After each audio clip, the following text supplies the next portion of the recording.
Hello everybody, welcome to Technique Tuesday here at A Cherry on Top's YouTube channel. My name is Sarah and I'm going to be showing you how I like to use 6x8 paper pads today. So one of my absolute favorite things to do is to take a peek at Pinterest and find a quilt design that I like, and that was that photograph that I just showed you. I find that 6x8 paper pads are perfect for recreating quilt designs in paper because their patterns are smaller, and so when you cut them down into very small shapes, they still look really pretty. And so that's what we're going to do today. I have started with a couple of sheets of coconut swirl cardstock from Basil, and I cut those sheets into 3x3 squares. Now, these are 3x3-ish squares. I wasn't super duper precise in how I cut them. I just cut them with my trimmer, and now I am cutting loads and loads of strips. So my little paper strips are 1 inch wide by 1.5 inches long, and I'm going to fit 6 of those patterns from the 6x8 paper pad on each of the 3x3 white cardstock pieces. Not all of them. So what I'm doing is I'm doing about every other. And then the other white cardstock squares, I just gave them a little bit of an ink edging using Vintage Photo Distress Oxide ink. I'm also giving my rectangles, my 1 by 1.5 rectangles, a little bit of edging as well. And then I'm going to go ahead and cover every other of the cardstock papers with the patterns, and those are going to give me my quilt squares, as we are loosely going to call them.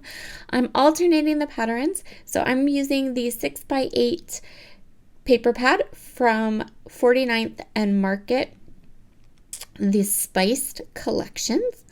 I am choosing the patterns that are repeating patterns or tone on tone patterns. So some of the patterns in this particular paper pad have more of a scene on them. I'm going to keep those papers with the scenes for another upcoming project. You could actually go over to my channel. So this is going to come up on a Tuesday, and then that following Friday there will be another video on my personal YouTube channel that will show how I'm going to go ahead and use those more scenic pattern papers. You can kind of get a peek at some of those scene papers here as I flip through. What's really nice is that all the papers in this particular 6x8 paper pad are double-sided, so I can look through them and choose which patterns I want to use. I did go ahead and alternate the patterns between, I think, 8 different ones, and that way I do have these patterns repeating as I create the different quilt blocks. So that gives my whole finished page a more cohesive look. So if you give this a try, you will always have to give your little squares a haircut when you're done. So remember what I said? There's always going to be that teeny tiny little less than a 1/16 of an inch piece because I wasn't super precise. I lined it up on my paper trimmer, but even when you are lining things up on your paper trimmer, you're going to end up with little white edges, and that's fine. Just trim them off, because when you go ahead, as you'll see here, as we go ahead and continue on with our layout, you're not even going to notice that some of them are slightly less than 3x3. So you can see here, I'm just trimming off those little white edges with my Tim Holtz little mini trimmer. Once I have each quilt block finished, I'm going to go ahead and ink them using that Vintage Photo. For the white squares, initially I'm just going to ink them and put them aside, and I'm primarily going to be working on the quilt blocks, these smaller blocks. And you can see here just alternating and then moving on to the next block. The white squares, I dry embossed them using that embossing folder. This embossing folder is from Sizzix, and it's actually from a cherry box from earlier this year. So I took the squares, I dry embossed them with the embossing folder on the white cardstock. And now I have both the quilt blocks and these textured white blocks. Now it's time to put this layout together. So for the quilt blocks, I am centering the middle block. I'm doing the bottom row first, and I'm going to you'll see I'm going to work my way around. This helps to make sure that everything stays even, that everything stays into the center of the page.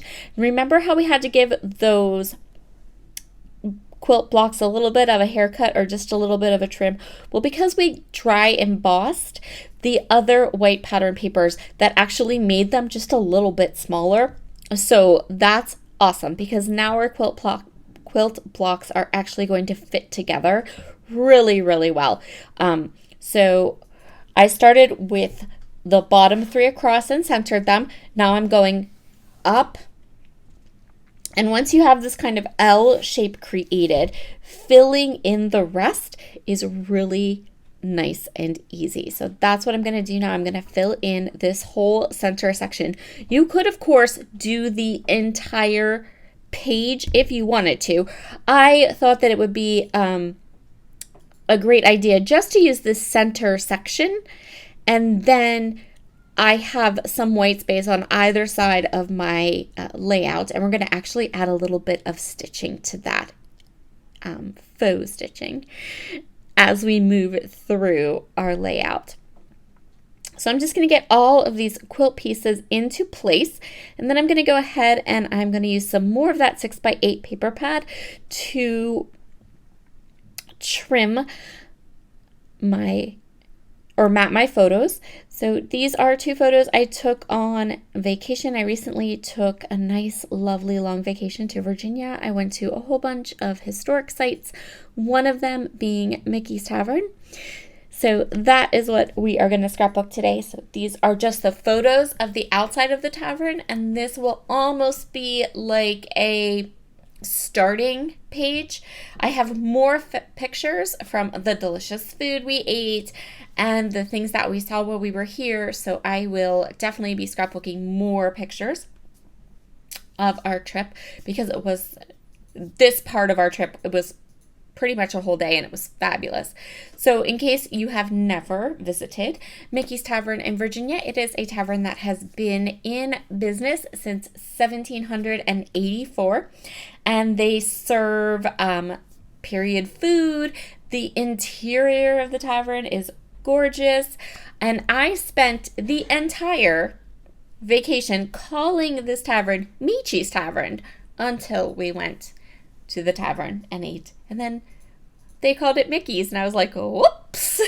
So that's kind of a little bit of the story that we're going to tell on this page today.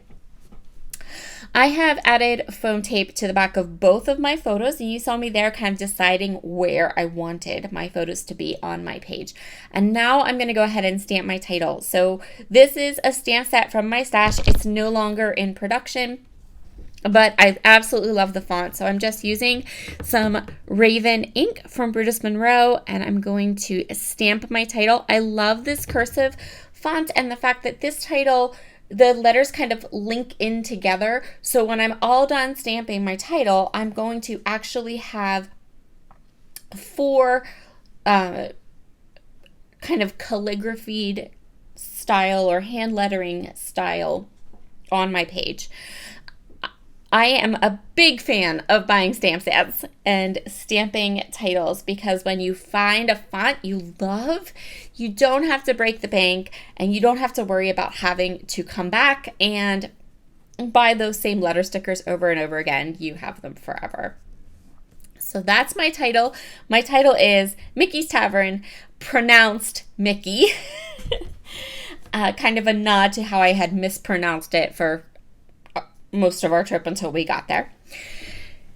So the next thing I want to do here, I'm going to have my title, and to set my title on, I'm going to use a bunch of these beautiful laser cut leaves. These are also from the Spiced line from 49 and Market.